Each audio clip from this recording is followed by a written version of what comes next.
دیکھیے آپ کو بتا رہا ہوں کہ اگر کوئی شخص وہاں سامنے کھڑے ہو کے ایسے پانی پی رہا ہو تو ہم اور آپ اس کو دیکھنے کے بعد فوراً کہیں گے کہ بتائیے دیکھنے سے تو بذات سے مسلمان لگ رہے ہیں، اتنا بھی نہیں پتا کہ کھڑے ہو کے پانی پی رہے ہیں اور وہ بھی ایک سانس میں پانی پی رہے ہیں. ایسا ہوتا ہے نا، دل میں خیال آتا ہے اس طریقے کا کسی کو دور سے دیکھنے کے بعد. لیکن بدگمان ہونے سے پہلے اگر ہم یہ سوچ لیں کہ ذرا جا کے پوچھ لیں کیا پتا وہ زمزم پی رہے ہوں.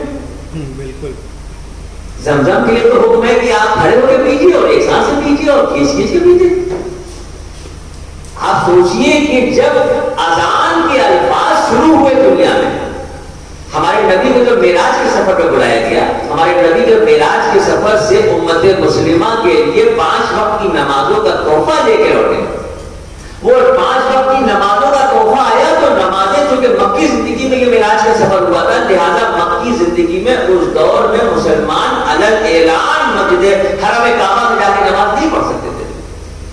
اپنے گھروں میں چھپ کے، پہاڑوں میں کہیں نہ کہیں کسی جگہ پر چھپ کے نمازیں ہوتی تھی. وہ تو تاریخ کا وہ لمحہ یاد آتا ہے کہ غالباً سن 6 ہجری کی بات ہے کہ آپ صلی اللہ علیہ وسلم دار ارقم کے مکان میں تھے، جو ارقم ابن ارقم کا مکان تھا، جو صفا کی تلی میں مکان تھا. اس جگہ پر آپ صلی اللہ علیہ وسلم تشریف فرما تھے. گیٹ کے اوپر اب یہ قلعہ نما مکان تھا، بڑا مکان تھا، تو دروازے پہ پروٹوکول کی حیثیت سے ایک بلب لیے ہوئے حضرت بلال کھڑے ہوئے تھے. حضرت بلال دیکھتے ہیں کہ دور سے ایک صاحب چلے آ رہے ہیں جو مشرکین مکہ کے سردار اور مدینے مکے میں ان کی شہرت پر انداز کی تھی. وہ سواری ہو یا شاعری ہو یا تیر اندازی ہو، کسی بھی معاملے میں ثانی نہیں ملتا تھا. دیکھا کہ وہ سامنے کی طرف اسی گھر کی طرف چلے آ رہے ہیں. حضرت بلال ایک غلام آنے والا مشرکین مکہ کا سردار، اس زمانے میں ادب اور احترام کے حساب سے کوئی میچ ہی نہیں تھا، غلام کی حیثیت نہیں جو نگاہ اٹھا کے سامنے دیکھ سکے. لیکن ایک چیز ہوتی ہے قوت ایمان. آنے والے کو دروازے پہ روک دیا، پوچھا کسی راستے سے آئے. آنے والے نے کہا بس اللہ کے نبی کی خدمت میں جا کے عرض کرو کہ خطاب کا بیٹا عمر ہے. حضرت بلال انہیں وہیں روک کے اندر آتے ہیں. بارگاہ نبوی میں عرض کرتے ہیں کہ یا رسول اللہ، خطاب کا بیٹا عمر دروازے پہ ہے، پردے سے تلوار بھی بندھی ہے، نہ جانے کس ارادے سے آئے ہیں، آپ سے ملنا چاہتے ہیں. اس سے پہلے کہ ہمارے نبی کو ارشاد فرماتے آپ کے چچا حضرت امیر حمزہ وہاں موجود تھے، کہتے ہیں کہ آنے دو، دل میں کوئی برا خیال ہوگا تو انشاءاللہ ہم دیکھ لیں گے. حضرت امیر حمزہ کا بھی عالم تھا کہ سینے پہ سندربون پہ پر لگائے، دونوں ہاتھوں میں تلوار لیے میدان جنگ نکلتے تو بڑے بڑے سورما منہ پھیر دیا کرتے. حضرت بلال باہر آتے ہیں، حضرت عمر کو ساتھ میں لے کے چلتے ہیں. منظر دیکھے تو سوچے تصور میں کیا عالم ہوگا کہ وہ جس کی شہرت مکے میں ہو، وہ جی ہر چیز میں عمر ہو، وہ اس دروازے کے اندر قدم رکھتے ہیں تو بوجھل بوجھل قدموں سے پریشان پسیمہ پسیمہ آہستہ آہستہ قدموں کو اٹھاتے ہوئے آگے بڑھتے ہیں. نبی کریم سرکار دو عالم صلی اللہ علیہ وسلم کے نزدیک پہنچتے ہیں. اس سے پہلے کے زبان سے کچھ رہ ہے آپ صلی اللہ علیہ وسلم حضرت عمر کے سینے پہ ہاتھ رکھتے ہیں اور پوچھتے ہیں خطاب کے بیٹے کس ارادے سے آئے؟ عرض کرتے ہیں کہ یا رسول اللہ، آپ کے دست حق پرست پر اسلام قبول کرنے کے لیے آیا.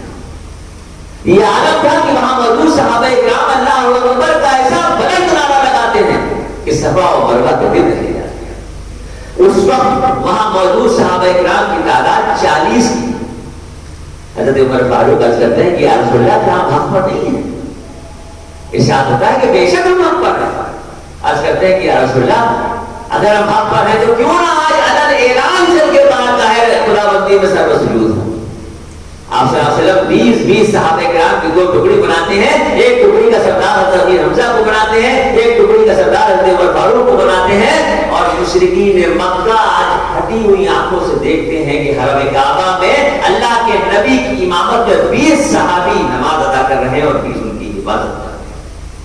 اور پھر دوسری ٹکڑی کی امامت اللہ کے نبی کرتے ہیں تو پہلی ٹکڑی حفاظت کرتی ہے. بتانے کا مقصد یہ ہے کہ جس مقام میں حرم کعبہ کے پاس 40 میں تھے، 20 مسلمان نماز پڑھ رہے تھے تو 20 ان کی حفاظت کر رہے تھے. اور آج وہی نبی کریم سرکار دو عالم صلی اللہ علیہ وسلم کی محنتوں کا صدقہ ہے کہ اسی مقام پہ 40 لاکھ آدمی ایک وقت میں نماز پڑھتا ہے جس کی حفاظت ہی کوئی.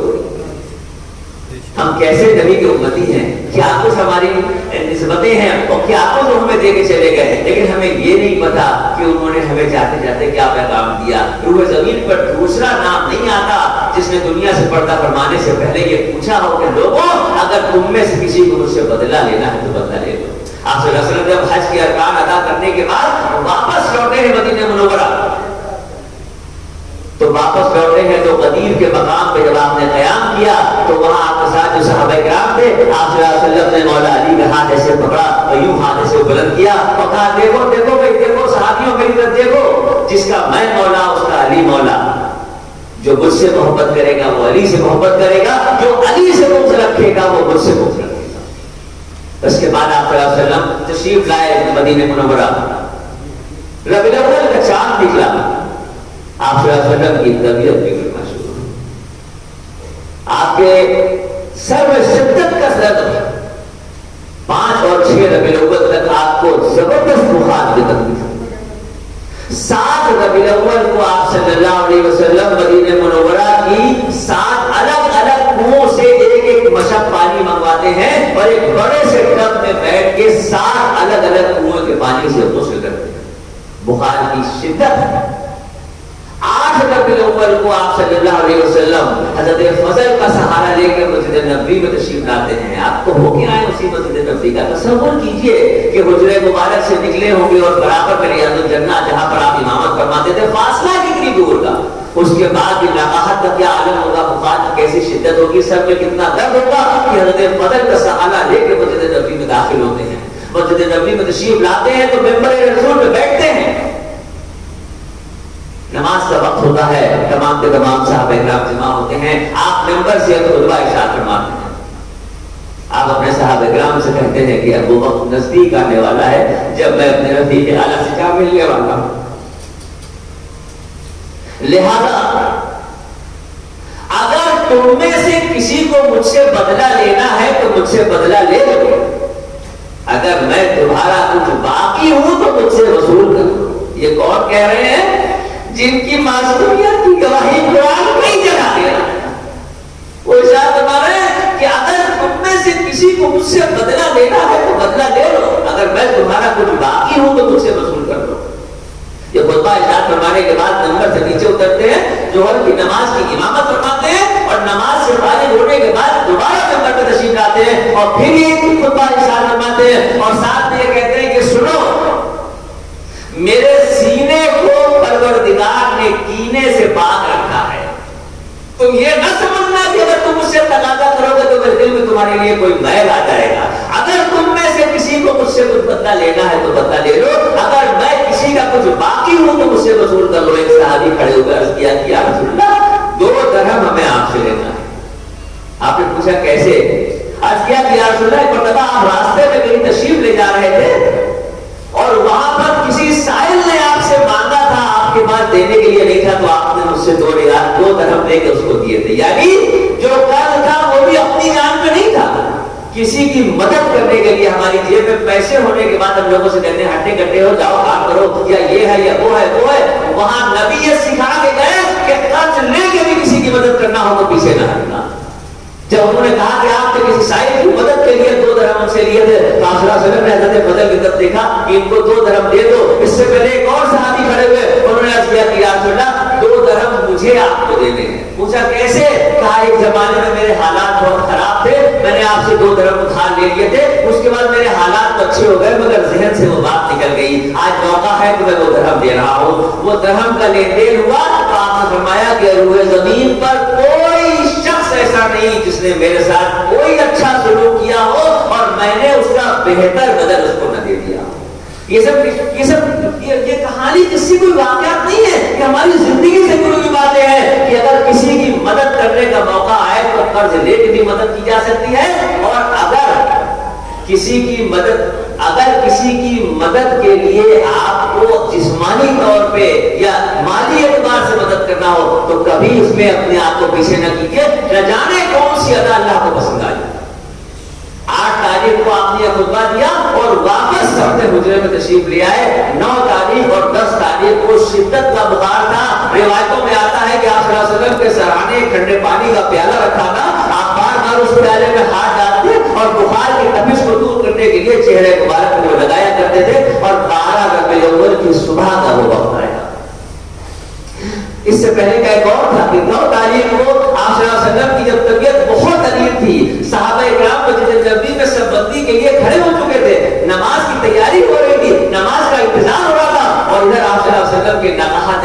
کہ بار بار ایسا کیفیت ہو رہی تھی کہ سر میں درد کی وجہ سے بے ہوشی کا عالم سا ہو رہا تھا. آپ نے پیغام پہنچوایا کہ ابو بکر سے کہو کہ میرے دفاع پر مسلے پہ کھڑے ہوں اور امامت کریں. 17 نمازوں کے بارے میں کہا جاتا ہے کہ جو آپ صلی اللہ علیہ وسلم کی زندگی میں حضرت ابو بکر صدیق نے اس مسلے سے پڑھی. اب یہاں پر نماز کا بھی ایک منظر ہے کہ وہاں نماز کی نیت باندھ کے جماعت کھڑی ہو گئی. فاصلہ ہی کتنا تھا, ایک دیوار کا تو فاصلہ تھا آپ کے حجرے اور مسجد نبوی میں. آپ کے کانوں میں آواز آ رہی ہے کہ وہاں نماز شروع ہو گئی ہے. آپ کوشش کرتے ہیں, ہمت کرتے ہیں اور کمال شفقت سے آہستہ آہستہ اپنے بستر سے اٹھ کے مسجد نبوی کے اندر داخل ہوتے ہیں. مسجد نبوی میں داخل ہو جاتے ہیں. آپ کے جسم مبارک سے جو خوشبو آتی تھی صحابہ کرام اسے محسوس کر کے یہ سمجھ لیتے ہیں کہ نبی کریم بھی مسجد نبوی میں تشریف لے آئے. نیت بندھی ہوئی ہے, نماز ہو رہی ہے اور صحابہ کرام بیچ سے ایسے راستہ دیتے جا رہے ہیں اور ہمارے نبی بیچ سے ہوتے ہوئے سب سے آگے مصلی تک آ رہے ہیں. اور جب مصلی تک تشریف لاتے ہیں تو حضرت ابوبکر بھی یہ سمجھ لیتے ہیں کہ اللہ کے نبی تشریف لے آئے. وہ اپنی جگہ سے ہٹنا چاہتے ہیں لیکن آپ صلی اللہ علیہ وسلم ہاتھ کے اشارے سے روک دیتے ہیں. اب حضرت ابوبکر کی امامت ہو رہی ہے, برابر میں ہمارے نبی نماز ادا کر رہے ہیں اور پیچھے صحابہ کرام ہیں. اب یہ کہنا مشکل ہے کہ امامت کس کی تھی اور کیا معاملہ تھا. یہ تو آپ خود ہی سمجھ سکتے ہیں کہ کس طرح سے نماز ہو رہی ہوگی. اس نماز سے جاتے جاتے ہمارے نبی نے یہ پیغام دے دیا کہ افضل ترین شخص اپنے سے کم افضل کے پیچھے نماز پڑھ سکتا ہے. افضل ترین شخص اپنے سے کم افضل کے پیچھے نماز ادا کر سکتا ہے. کوئی, میرا چیلنج ہے, مسلمان گھر میں بچے کے پیدا ہونے کے بعد سے اس کی عمر اگر 100 برس کی بھی ہو, اس پوری زندگی کے عرصے میں کوئی ایک لمحہ, کوئی ایک مرحلہ ایسا نہیں ہے جس کی اصلاح ہمیں نبی کی زندگی سے نہ ملتا. تبوک کے موقع پہ, تبوک میں جب صلی اللہ علیہ وسلم کا قیام تھا تو ایک دن صبح فجر سے پہلے کا وقت تھا. مغیرہ ابن شعبہ ایک صحابی ہے, ایک لوٹے میں پانی لا کے آپ صلی اللہ علیہ وسلم کو دیتے ہیں. آپ صلی اللہ علیہ وسلم طہارت کے لیے تھوڑی دور تشریف لے جاتے ہیں. طہارت کے لیے تھوڑی دور تشریف لے جاتے ہیں اور یہاں واپسی میں تاخیر ہونے کی وجہ سے صحابہ کرام جو وہاں موجود ہیں آپس میں مشورہ کرتے ہیں. کچھ یہ کہتے ہیں کہ اللہ کے نبی نے یہ ارشاد فرمایا کہ نماز کا وقت ہو جائے تو کسی کے لیے انتظار نہ کرو. اور کچھ یہ کہتے ہیں کہ یہ نہیں ہم سے ہو سکتا کہ اللہ کے نبی کا انتظار کیے بغیر ہم جماعت اپنی کھڑی کر لیں. پھر اس کے بعد جب یہ خیال آتا ہے کہ وقت جا رہا ہے, اب وقت بالکل نزدیک ہو رہا ہے جانے میں فجر کی نماز میں, تو عبد الرحمن بن عوف رضی اللہ تعالیٰ عنہ جن کی والدہ آپ صلی اللہ علیہ وسلم کی پیدائش کے وقت دائی کی حیثیت سے بی بی آمنہ کے ساتھ تھی, اس عظمت کو ذہن میں رکھتے ہوئے صحابہ کرام نے عبد الرحمن بن عوف رضی اللہ تعالیٰ عنہ کی آپ امامت فرمائے. حضرت عبد الرحمن بن عوف کی امامت میں جماعت کھڑی ہو گئی. صحابہ کرام پیچھے سب بندی کر کے نماز میں شریک ہو گئے. ایک رکعت مکمل ہوئی تو ہمارے نبی کمال شفقت سے تشریف لائے اور سب سے آخری صف میں صحابہ کرام کے ساتھ کھڑے ہو گئے. دوسری رکعت مکمل ہوئی, سلام پھیرا.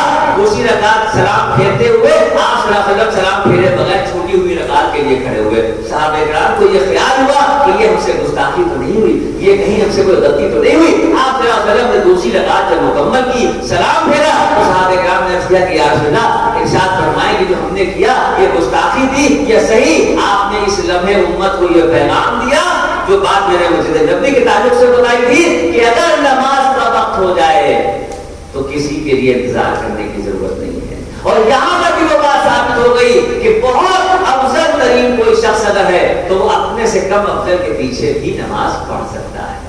ہم یہ ضروری نہیں ہے کہ کہیں عالم ہو جائیں, مفتی ہو جائیں, قابل ہو جائیں, اس کے بعد اللہ اس کے رسول کا ذکر کرے. نہیں, ہمارے نبی نے ارشاد فرمایا کہ ہر ایمان والے پہ یہ لازم ہے کہ وہ اپنے دین کی معلومات حاصل کرے اور جتنی معلومات حاصل ہے وہ دوسروں تک پہنچائے. آپ کو 12 ربیع الاول کی صبح کا وقت آ رہا ہے.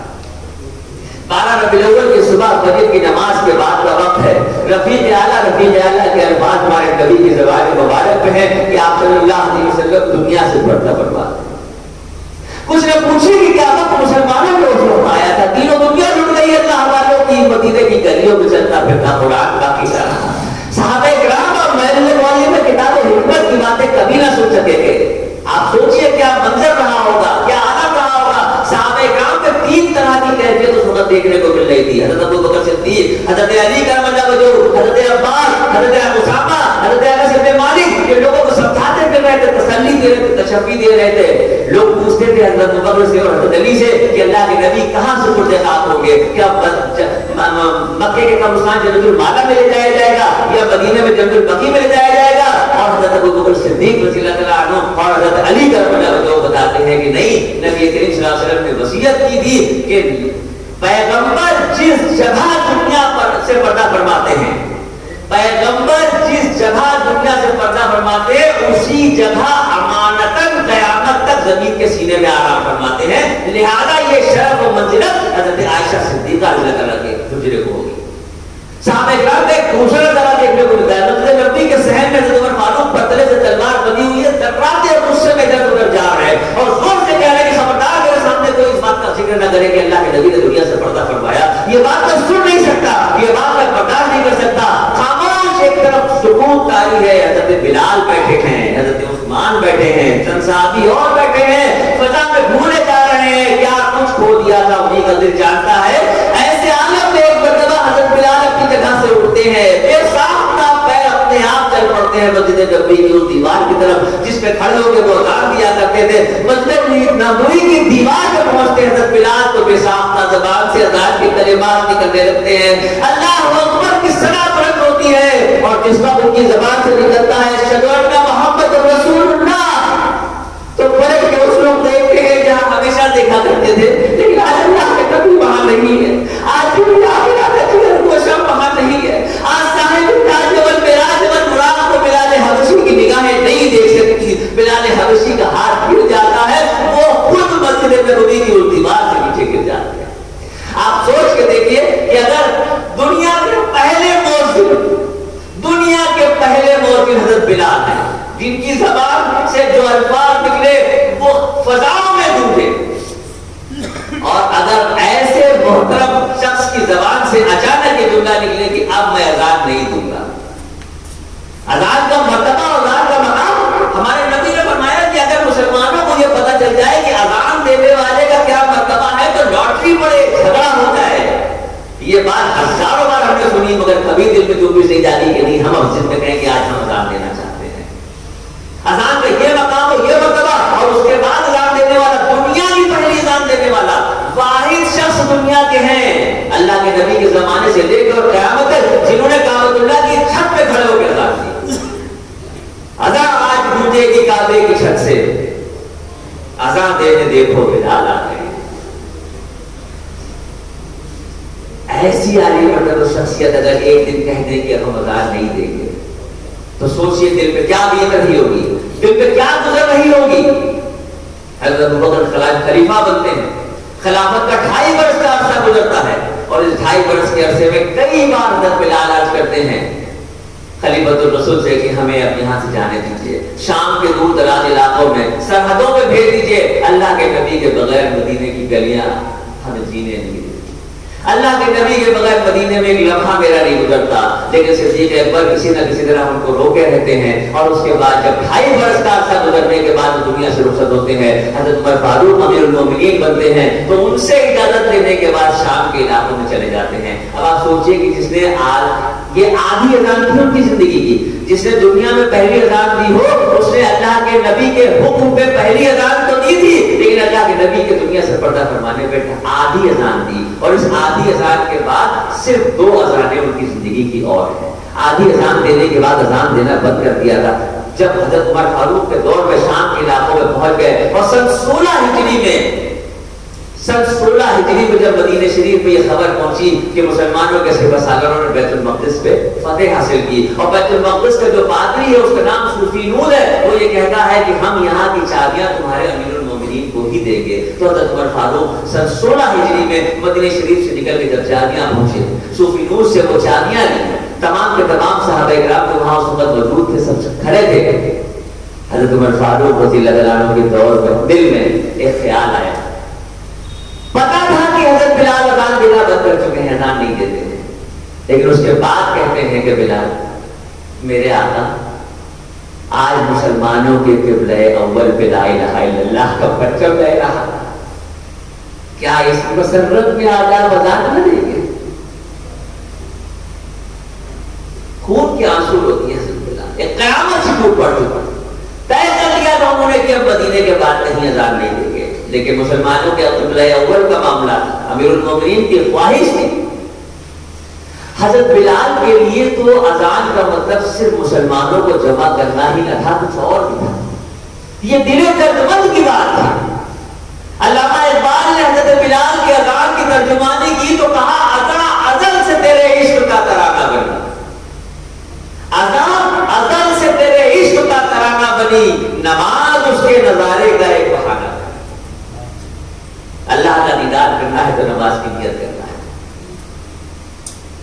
حضرت عمر فاروق کی خواہش تھی، مسلمانوں کے قبلہ اول کا معاملہ تھا، حضرت عمر فاروق کی زبان سے اللہ اکبر کی صدا بلند، حضرت بلال کی زبان سے یہ اللہ اکبر کی صدائیں نہیں تھی، حضرت بلال کی جگر خراش چیخیں تھی جن سے مسجد اقصی کے در و دیوار ہل گئے۔